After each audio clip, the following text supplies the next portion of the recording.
우리가 설교 말씀을 들으면 설교가 두 가지 형태로 대체적으로 전해지는 경우가 있습니다. 한 부류는 우리의 헌신이 요구되지 않는, 우리의 순종을 요하지 않는 설교가 있습니다. 많은 경우에 교회들에서 전해지는 말씀이 우리의 순종을 요구하는 것이 아닌 그냥 설교를 하는 경우가 있습니다. 그냥 교훈적이고 사람의 교훈이고 성경을 논해도 성경 이야기에 그치고 우리 하나님이 능력이 있다든지 우리를 사랑한다든지 축복한다든지 그런 얘기지, 우리 한 사람 한 사람에게 하나님이 요구하지 않는 설교가 이 시대의 대부분의 모습입니다. 우리가 아무리 그런 말씀에는 아무리 우리가 맞다고 아멘 아멘 하고 있어도 우리 안에 아무런 변화가 일어나지를 않습니다.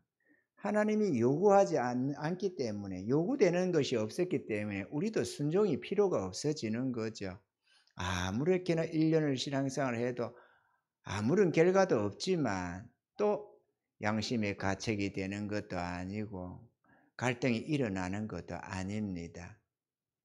그런데 비해서 하나님이 우리에게 요구하는 신앙이 있습니다.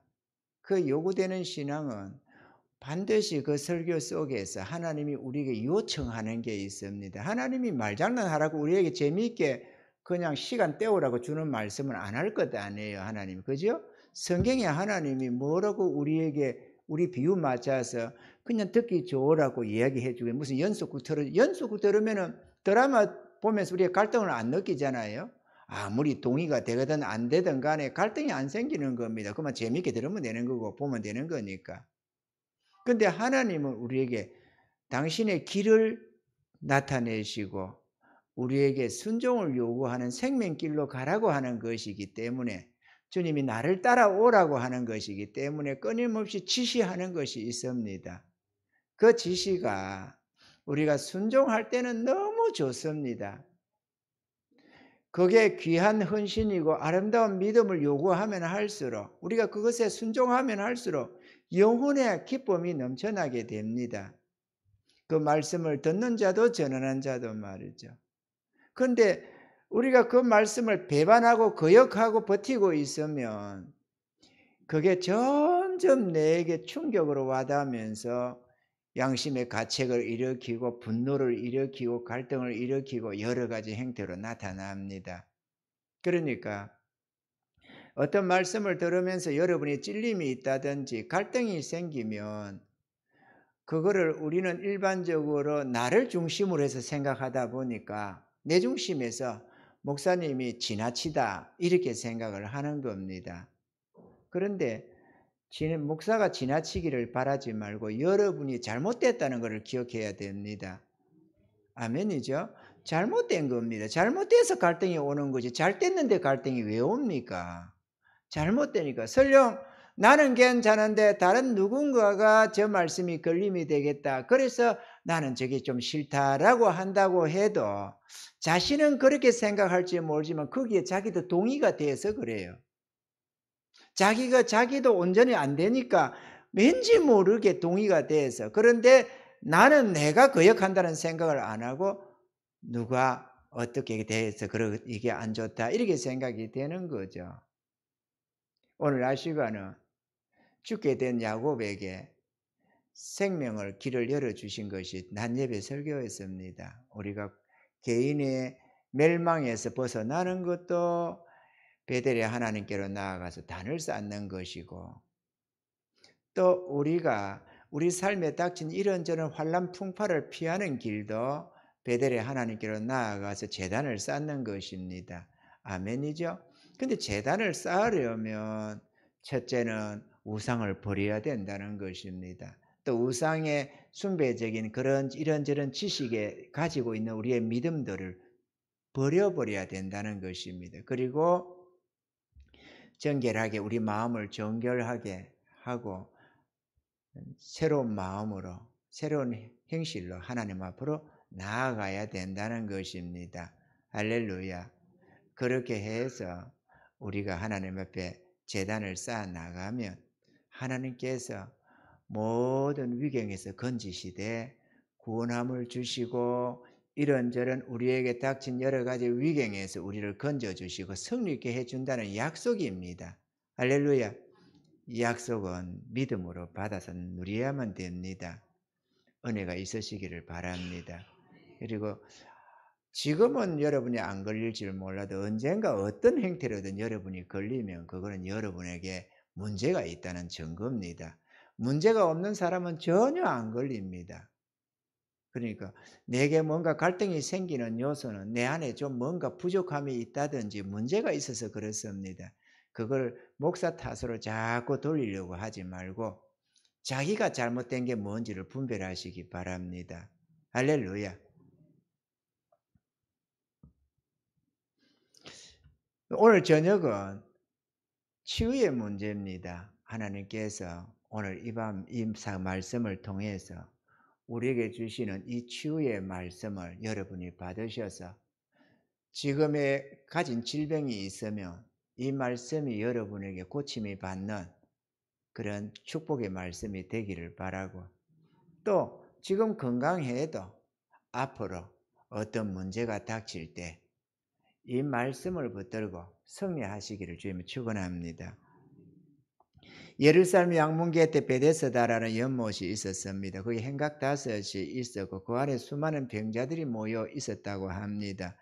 그 연못에는 가끔 천사가 내려와서 물을 동하게 하는데, 그러고 나면은 제일 먼저 그 못에 들어가는 자는 그가 가진 병이 무슨 병이든지 어떤 병이든지 치료함을 받았다는 것입니다.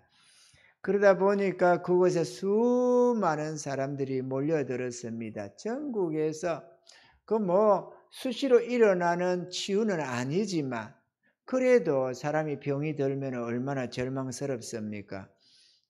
오늘날처럼 여기저기에 큰 대형 병원이 있고 치료가 일어나는 세상은 아니었잖아요. 그런 속에서 고침은 받아야 되겠는데 이래도 안 되고 저래도 안 되고 하면은 절망적일 수밖에 없는데, 이래서는 안 되겠다, 나도 고침 받아야 되겠다 싶으니까 소문 듣고 뭐 듣고 해가지고 베데스다 못가로 사람들이 몰려들어서 행각이 5개나 있었는데 그게 사람들이 미어 터졌다는 것입니다. 그곳에 38년 된 병자가 있었습니다. 예수님이 오셔서 그 누워있는 모습을 보시고 그 병이 오랜 줄 아시고 이랬어요. 그 병이 중한 줄 아시고는 상관이 없었습니다. 오랜 질병인 줄을 아시고 네가 낫고자 하느냐 하고 물으셨습니다. 그 병자가 어떤 병으로 38년을 고생하며 살고 있었는지는 알 수 없으나 그런 것은 별로 중요하지 않다는 것입니다. 오늘 이 말씀도 여러분 마음에 두시기 바랍니다. 병이 얼마나 중하냐, 얼마나 고치기 힘든 병이냐, 그런 것은 전혀 문제가 안 됩니다. 흔히들 보면은 당뇨병은 절대로 못 고친다, 고혈압도 못 고친다 이러면서 아예 그거는 고질적인 병으로 평생 가지고 가야 하는 줄 알아요. 그거는 세상은 그렇게 말을 할 수 있죠. 그러나 하나님 앞에서는 그거는 문제가 안 됩니다. 그죠? 여기 고치면 고칠 수 있는 병이었다 그런 게 아니거든요. 전능자 앞에서는 고칠 수 있냐 없냐가 문제가 아니고 질병이 얼마나 중하냐 어떠냐가 중요한 게 아닙니다. 아시겠죠, 여러분? 오늘 이 말씀을 마음에 새기시기 바랍니다. 하나님은 우리에게 믿음을 요구하는 겁니다. 그냥 듣고 그래 그렇구나 이렇게 흘러가라는 게 아니고 하나님 앞에 나와서 지금 주의 말씀을 듣는 순간 아니에요. 그러니 그거를 믿음으로 경청하고 받아들여서 내가 믿음으로 붙잡고 아멘 하면은 역사가 일어난다는 것입니다. 왜? 하나님 말씀은 생명의 말씀이요 능력의 말씀이요 살아있는 산 말씀이기 때문에 누구든지 그 말씀을 부여잡으면 반드시 역사는 일어나게 되어져 있는 것입니다. 할렐루야. 중요한 것은 내가 진심으로 낫고 싶어 하느냐라는 것입니다. 많은 사람들이 병이 나으면 좋고 안 나아도 어쩔 수 없다고 하는 식으로 생각하는 경향이 많이 있습니다. 교회 중에도. 여러분은 어떤지 모르겠습니다. 요즘 시대에 병 한두 가지는 다 가지고 있다는 말을 합니다. 그런데 하나님 전능하신 줄 아시죠?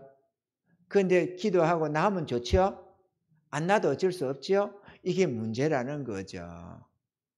나으면 좋고 안 나으면 어쩔 수 없고, 이거는 믿음이 아니라는 것입니다. 이 병자는 병고침 받기를 간절히 원했습니다. 그래서 오늘 7절 말씀에 병자가 대답하되 주여 물이 동할 때에 나를 못에 넣어줄 사람이 없어 내가 가는 동안에 다른 사람이 먼저 내려가나이다. 이 기록된 내용으로 미루어 볼 때 이 사람은 거동이 부자유한 사람이 아닌가 생각됩니다. 두 팔로 밀고 당기고 하면서 처절한 심정으로 연못가를 항해해서 움직여 보지만 번번이 다른 사람들이 먼저 들어가서 병고침을 받았던 것입니다. 얼마나 애가 탔겠습니까? 하나 따라 들어가면 그 사람도 좀 되면 좋은데 2등 3등은 필요 없고 첫 번째 1등만 여기도 그러네. 1등만 행제하는 세상. 야, 더러운 놈의 세상. 이렇게 하는데 뭐 1등만 받는다도 우리가 1등으로 들어가면 되잖아요. 그죠? 1등 들어갑시다. 할렐루야. 우리에게는 뭐 어느 집사님 고침받으시게 어느 권사님 안 되고 그런 건 아니잖아요. 그냥 막 다 주님의 약속 붙들고 들어가면 다 얻는 거거든요. 할렐루야. 얼마나 기적적인 역사입니까? 아니 이게 그냥 이렇게 성경의 내용이 기록된 내용이 문제가 아니고 하나님 우리에게 지금 약속 주는 말씀입니다. 낮 시간도 저녁 시간도 약속 아닙니까? 낮 시간은 구원 받으라고 그 멸망에서 건진 받으라는 말씀이고 이 저녁은 치유 받으라는 말씀이고 할렐루야. 그러니 우리가 아멘하고 받으면 되죠. 이게 얼마나 은혜입니까? 하나님이 주시겠다는데.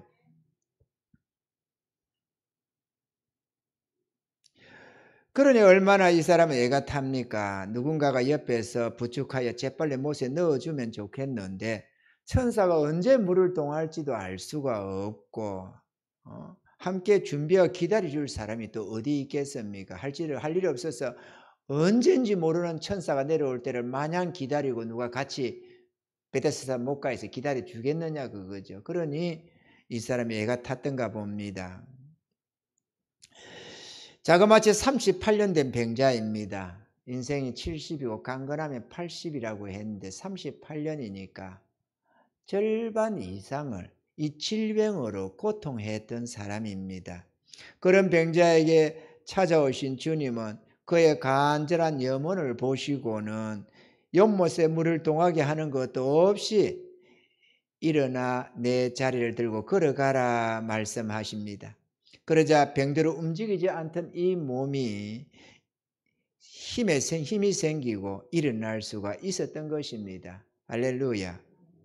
베데스다 못가에 천사가 내려와 물을 동하면 그 물에 먼저 내려가 몸을 담그는 자는 어떤 병이든 고침받는 것, 그것도 기적이라고 온 나라 안에 병자들이 찾아와서 장사진을 이루고 있었는데 우리 주님은 말씀 한마디로 38년 된 중한 병을 고쳐주신 것입니다. 할렐루야.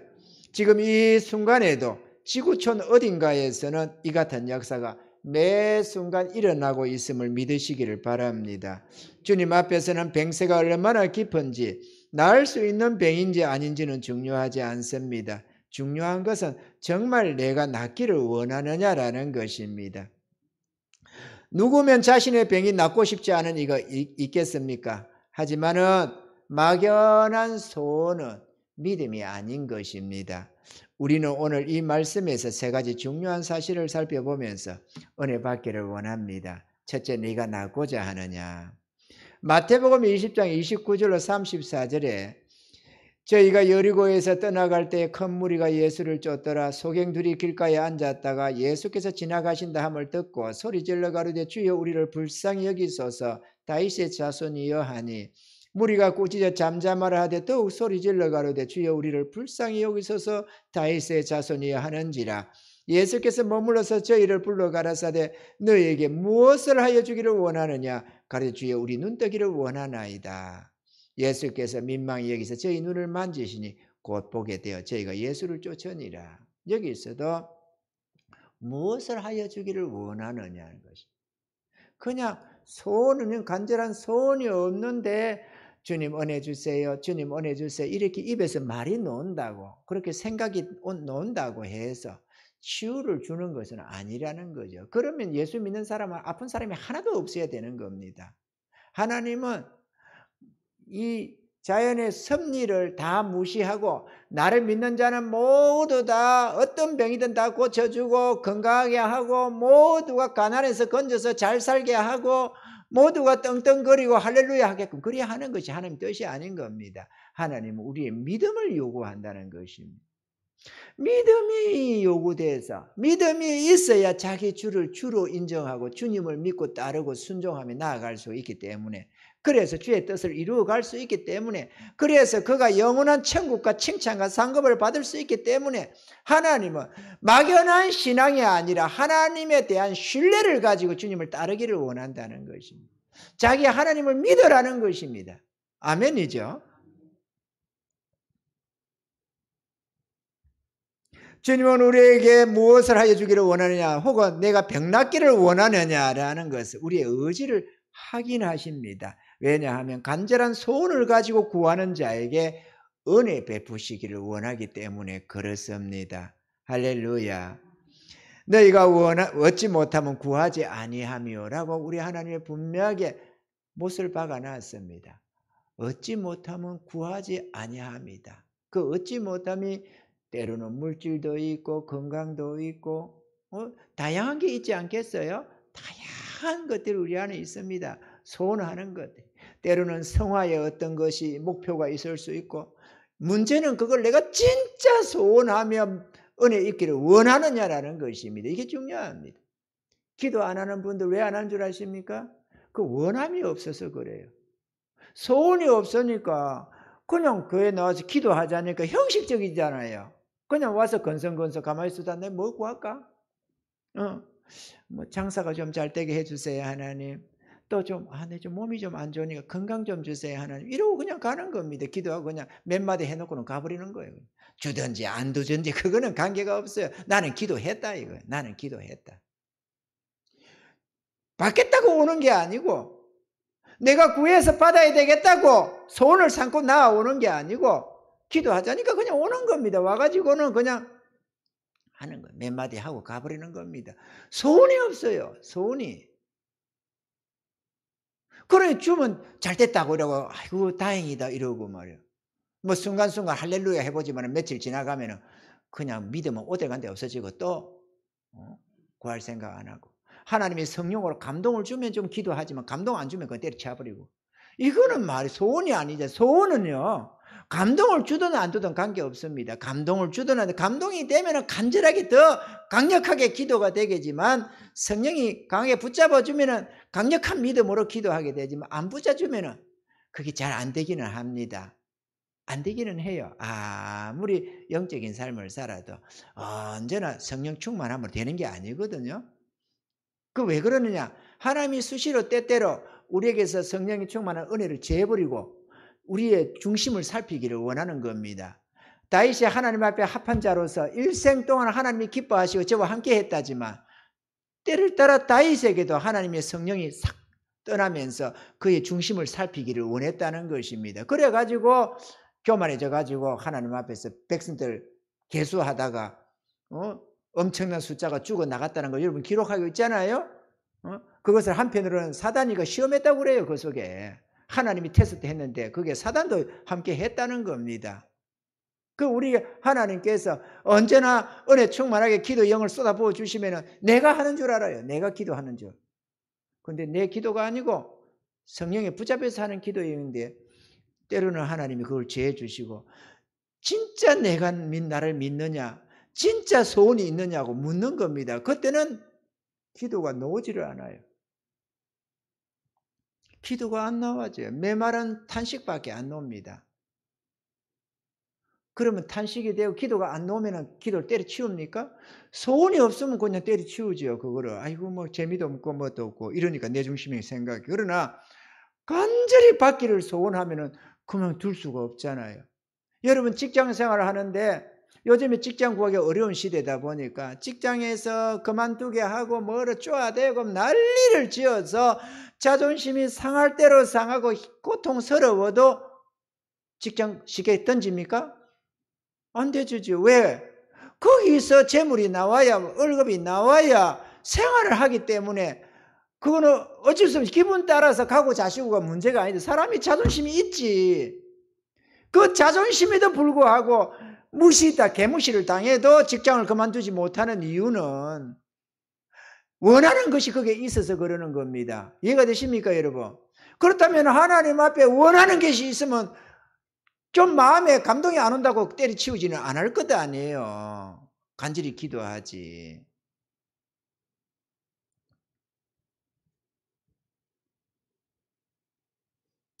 주님의 권능을 믿는다면 병고침을 받고 말겠다고 하는 간절한 열망을 가지셔야만 합니다.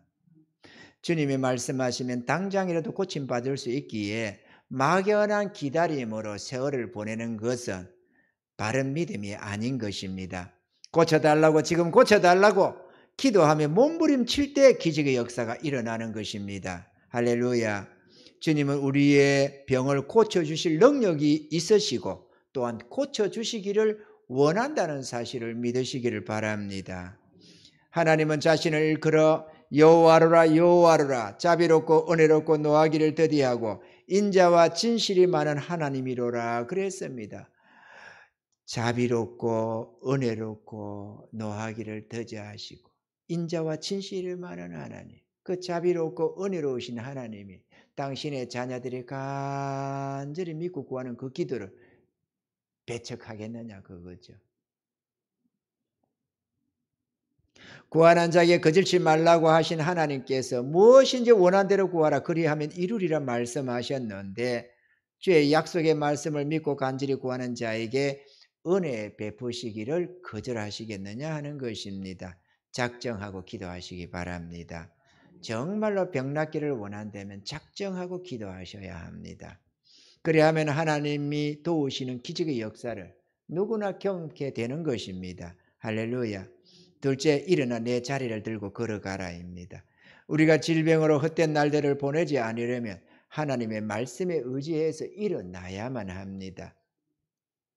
창세기 1장 27절로 28절에 하나님이 자기 형상 곧 하나님의 형상대로 사람을 창조하시되 남자와 여자를 창조하시고 하나님이 그들에게 복을 주시며 그들에게 이르시되 생육하고 번성하여 땅에 충만하라 땅을 정복하라 바다의 고기와 공중의 새가 땅에 움직이는 모든 생물을 다스리라 하신 일에서 정복하고 다스리라고 하는 것이 하나님이 가장 본질적으로 우리를 축복하시는 축복인 것입니다.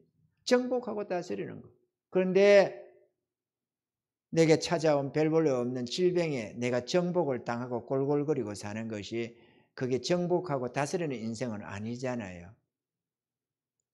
우리 하나님은 정복과 다스리는 말씀을 우리를 축복하셨습니다. 어느 날 찾아온 질병으로 오랜 세월 타성에 젖어서 당연시하며 살아서는 안 되는 것입니다. 이 같은 삶은 정복하고 다스리라는 하나님의 축복된 삶이 아니기 때문입니다. 병이 나았기 때문에 일어나라는 것이 아니라 나을 것을 믿고 일어나는 자에게 치료의 역사가 일어난다는 사실을 믿으시기를 바랍니다. 할렐루야.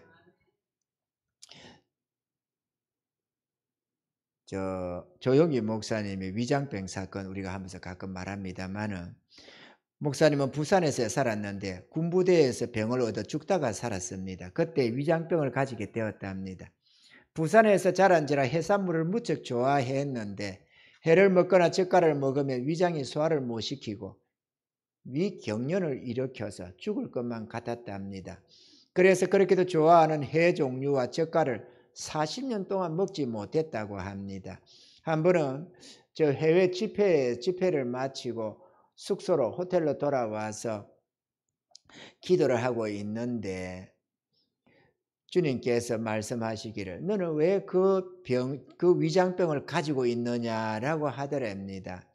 아니 주님이 이건 사단의 가시 아닙니까? 그러자 네가 바울이냐라고 하더랍니다. 그래서 속이 상해서 아니 그러면 남들은 다 고쳐주시면서 40년간을 기도했는데 왜 나는 여태까지 고쳐주지 않았느냐고 따졌답니다. 너무 억울하고 속상해서 말이죠. 그랬더니 기도는 그렇게 깔짝깔짝 하는 게 아니라고 하더랍니다. 그 말씀을 듣고 그 자리에서 두세 시간을 오직 내 위장병을 고쳐달라고 고쳐주시옵소서 고쳐주시옵소서 하고 부르짖었답니다. 그 다음에 서울로 돌아왔는데 돌아오자 교회 집사님 한 분이 싱싱한 굴을 들고 왔더라는 거죠. 그래 잡수시라고 하더랍니다. 다른 때 같으면 누구 잡으려고 이런 걸 가져왔느냐고 물리쳤을 텐데 간절히 기도한 뒤끝인지라 믿음으로 살며시 그 해를 한 잔씩 먹어봤답니다. 그리고는 아프면 먹으려고 약을 준비하고 있었는데 저녁이 되고 밤중이 되어도 아프지 않더랍니다. 그래서 다음 날은 일식집에 찾아가서 사시미를 주문해서 실컷 먹어버렸답니다. 그런데 아무 이상이 없더랍니다. 다 나아버린 것이죠. 40년을 기도해도 낫지 않던 고질적인 병이 작심하고 두세 시간 기도했더니 완전히 나아버린 것입니다. 할렐루야. 야고보서 5장 15절에 믿음의 기도는 병든 자를 구원하리니 주께서 저를 일으키시리라 라고 했습니다. 믿음의 기도가 필요한 거지 주여 고쳐주세요 아셨지요? 이런 기도를 하나님이 듣고 기적을 베풀려고 하는 게 아닌 것입니다. 믿으시기를 바랍니다. 우리 박명희 사모도 비염 치료를 그렇게 해서 얻었습니다. 한 6, 7년간 고생을 많이 했더랬습니다. 비염 때문에. 그러다가 지난해입니까? 지지난해입니까? 지난해인가? 지지난해인가? 지난해인가요? 하나님 앞 지지난해인가요? 작심하고 기도하기 시작했습니다. 하나님 비염 고쳐주세요. 비염 고쳐주세요.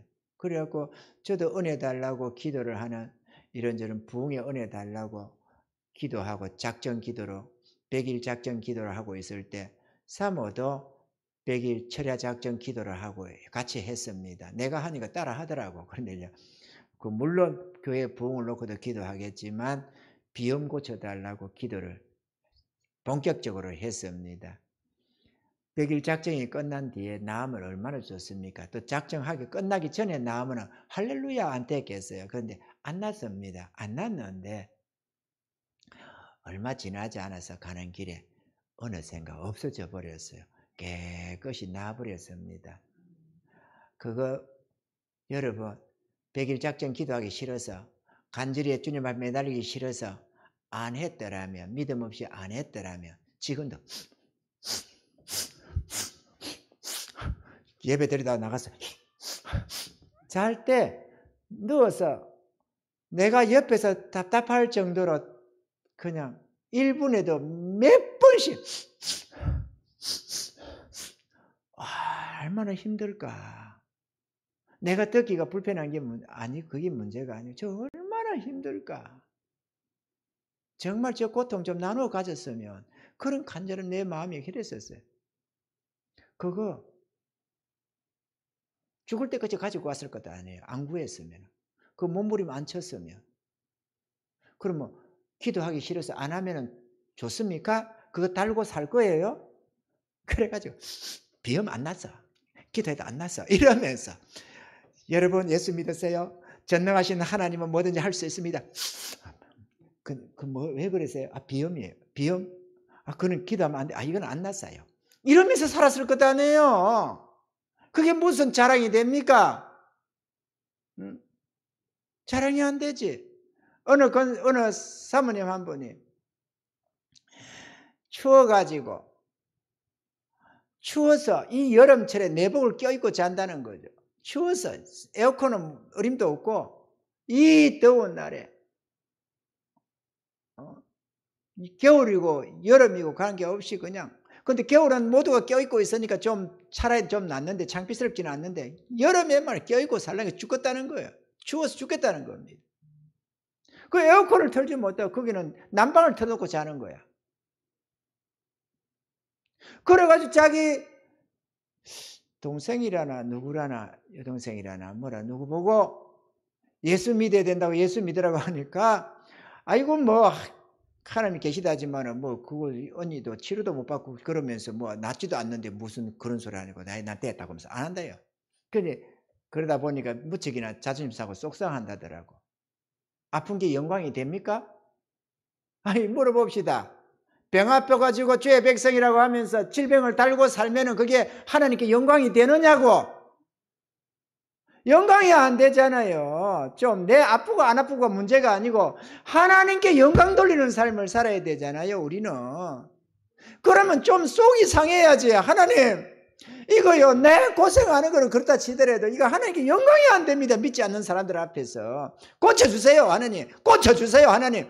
그렇게 좀 해야 되는 것 아니에요. 전능하신 하나님을 아버지로 모시고 살면서 무엇인지 원하면 준다는데 우리가 그거를 포기하고 살면 안 되잖아요. 싸워보지도 않고 그냥 미리 지뢰 안 될 거라고 포기 다 해버리고 몇 분 해보다가 안 된다고 다 포기하고 그래 놓고 병원이나 찾아다니고 그래도 안 된다고 하면서 포기나 하고 자포자기하고 그러면은 그게 하나님께서 거기에 역사를 해 주시겠어요? 못 해 주겠어요? 안 되지. 그러면 안 되는 겁니다. 그거는 옳은 신앙의 모습이 아닙니다, 여러분. 물론 구원하고는 관계가 없습니다. 좀 힘들게 고생 좀 하다가 죽는 거지 뭐 그거를 뭐 어쩌겠어. 그래 천국은 가지 않겠어요? 예수를 믿어서 구원받았으면 천국은 가지. 그런데 천국 간다고 무조건 가보공 따라가서 질병도 다 치료해 주는 게 아니다 그거죠. 믿음으로 받아 누리라는 겁니다. 믿음으로. 이런 것도 믿음으로 저런 것도 믿음으로 받아 누리라는 거예요. 그래서 하나님의 복은 믿음의 복이라고 말을 하는 거잖아요. 구원도 믿음으로 치유도 믿음으로 필요한 모든 걸 누리는 것도 믿음으로 받아 누리는 겁니다. 의인은 믿음으로 살아가는 거니까 말이죠. 그런데 질병이 있어도 주님 앞에 나오지 않고 간절한 소원이 있어서 이런저런 능력 받고 싶은 것이 있는데도 나오지도 않고 구원해야 할 자들이 있는데도 기도하지 않고 그러면은 안 얻어도 된다는 말이잖아요. 아니면은 안 구해도 줄 거라고 생각하는지든지 둘 중에 하나인데 그건 말이 안 되죠. 안 구하고도 줄 거라고 생각하면서 알아서 하세요라고 하는 것도 믿음이 아니고 바른 믿음은 아니죠. 물론 하나님이 하시고자 하면 할 수 있지. 그러나 하나님은 구해서 받으라는데 구해서 열매 맺으라는데 구하지도 않으면서 알아서 하시겠지. 그거는 믿음이 온전치가 못하지요. 우리의 믿음이. 그래서는 안 되는 겁니다.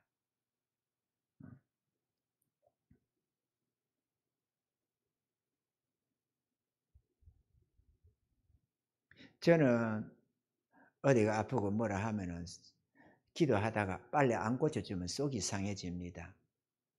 이게 하나님께 영광이 안 되는데 말이야. 내가 이래가지고 무슨 영광이 되냐, 나 부끄럽게. 하나님을 욕되게 한다 생각이 되니까 속이 상해 오기 시작합니다. 그러다 보니까 결판을 보려고 하는 거죠. 여러분, 필요하면 금식도 하고, 작정도 하고, 몸부림치세요. 나을 때까지. 고쳐줍니다. 전능하신 아버지가 고쳐준다니까요. 약속을 했는데 그분이 약속을 폐하는 법이 없어요. 우리는 말을 해놓고 책임을 못 지지만 하나님의 말씀은 진리의 말씀이거든요.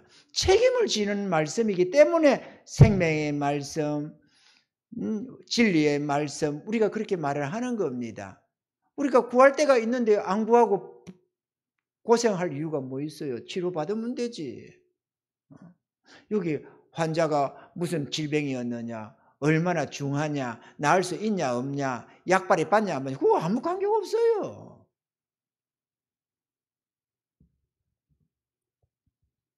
제가 생각할 때 우리가 믿을 수 있고 구할 수 있으면 치료받을 수 있다고 저는 확신합니다. 내가 믿을 수 있고 그래서 내가 이 일을 능히 할 줄을 믿느냐? 예, 내가 믿나이다. 그 믿을 수 있으면 되죠.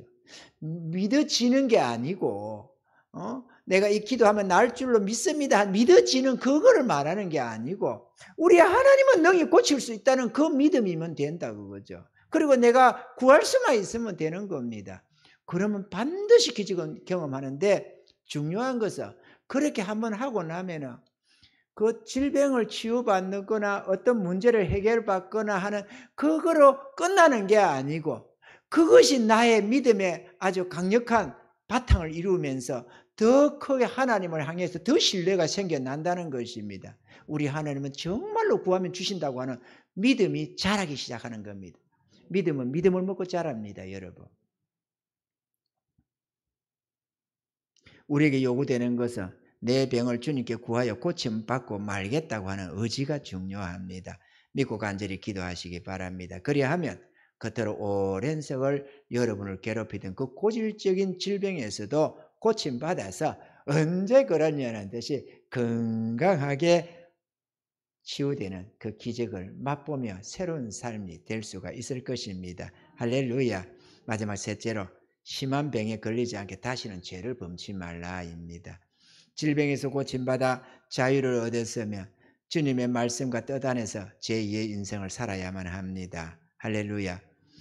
인간의 타락으로 인하여 질병과 고통과 저주가 찾아왔기 때문인데요. 수많은 병자들이 병낫기를 기도하여 고침을 받고서는 배은망덕하게도 주님을 떠나는 경우가 비일비재합니다. 그리하면 오래지 않아 반드시 재발하게 되는데 두 번 다시 그 질병은 고침받지를 못합니다. 죽을 병에 걸렸으면 반드시 죽습니다. 하나님은 하나님의 은혜로 얻게 된 건강으로 하나님께 영광 돌리는 삶을 살지 않고 제 멋대로 살아서 하나님이 주신 그 은혜를 욕되게 하였기 때문에 그렇게 되는 것입니다. 나오면 주를 위해 살겠다고 작심하시기를 바라고, 또 믿음 없는 사람은 그러기도 하겠지만 우리는 나오면 주를 위해 살겠다고 기도하지 말고, 또 하나님이 복 주시면 주를 위해 쓰겠다고 기도하지 말고 주를 위해 사시면서 기도하시기 바랍니다. 그러면 하나님의 역사는 반드시 일어나게 되는 줄로 믿습니다. 할렐루야. 우리에게는 우리를 도우시는 전지전능하신 하나님이 계십니다. 저는 그 기적을 많이도 경험해 왔습니다. 도무지 할 수 없는 그것을 내가 볼 때 불가능한 건데도 하나님을 믿고 구할 때 응답해 주시고 역사해 주신 것들이 한두 번이 아니었습니다. 하나님은 하십니다. 그래서 저도 그의 붕을 놓고 기도합니다. 여러분, 오늘 낮에도 이런 설교를 들으면서 상처가 돼서 하는 분들도 있다고 하는 소리를 들었습니다. 여러분은 어떻게 들었는지 모르겠습니다. 그러나 잘못해서 하나님의 권고할 때는 책망도 하는 법입니다. 책망을 책망으로 받으면 되지. 여러분, 잘못해서 매를 들어서 얻어맞게 됐는데, 징벌을 받아서 매를 맞게 되는데 이쪽 뺨을 때리라 저쪽 뺨을 때리라 여기를 때리라 세게 때리라 살살 때리라 뭘 해라. 우리가 그럴 자격은 없잖아요. 매를 맞으면 그냥 공순하게 맞는 게 중요한 거거든요. 때를 따라 좀 강하게 질책이 될 수도 있고 뭐도 할 수 있지. 그러나 잘못했다고 뭐라고 하는 거 아니잖아요. 주님이 뭐라고 하는, 하나님이 언제나 우리에게 주시는 교훈은 잘해라. 그래서 그 은혜 속으로 들어가라. 그 얘기지. 너 잘못한데 내가 가만 안 둬. 이런 거는 아니잖아요. 하나님 말씀이. 순종합시다. 순종해서 제단 쌓으라고 하니까 제단 다 쌓으시기 바랍니다. 나 구원 받았는데 그러고 나는 그러니까 제단 필요 없어. 그런 소리 하지 말고 구원 받았으면 받은 자답게 하나님 앞에 제단을 가지시기 바랍니다. 누구나 가지셔야 됩니다. 그 하나님 앞에 자기만의 제단을 가진 그 자들이 진짜 천국 백성이 되거든요. 그래서 예배 충실하고 말씀을 보며 기도 드리며 그렇게 하나님 뜻 가운데서 살아가면 우리의 믿음이 점점 잘 자라서 무럭무럭 자라게 되고 하나님 앞에 귀하게 들려 쓰임받는 아름다운 일꾼들로 그렇게 세워지게 되는 것입니다. 그래서 우리 하나님이 영광 받으시고 우리가 잠시 어느 때든 주님 부르시면 천국 가서 영원한 칭찬과 상급을 받아 누리는 것입니다. 그게 잘 사는 것입니다, 여러분. 저도 그렇게 살아야 되고 여러분도 그렇게 살아야 될 줄로 믿습니다. 오늘 이 말씀이 두고두고 여러분 마음속에 남아있기를 바라고, 여러분에게 어떤 질병이 있거나 치료받고 싶은 게 있으면 작심하고 기도하시기 바랍니다. 그러면 반드시 하나님께로부터 놀라운 치유의 역사를 경험하게 될 줄로 믿습니다. 그래서 하나님께 영광 올려드리는 복된 삶이 되기를 주님 축원합니다.